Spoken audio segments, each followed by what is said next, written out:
Konečně, dneska máme Pojesfest, spousta dobrého jídla a spousta dobrého pití a samozřejmě spousta zábavy pro celou rodinu. Pojesfest, úžasná záležitost. Kolik máme metrů teď cca? Tak na 4 asi. Který k tomu krásně pasuje, zakáže se to jenom citronové. Pojď na tu frontu. Ještě dáme. Kdybychom chtěli vytvořit popcorn, tady z toho, tak taktéž můžeme. Samozřejmě pro ten vzhled se do toho přidává třeba ještě barvivu.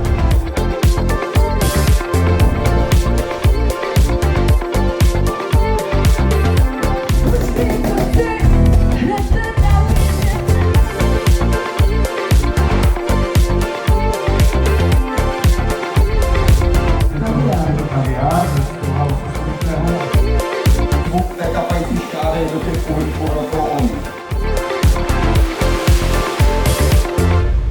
Vyprodáno.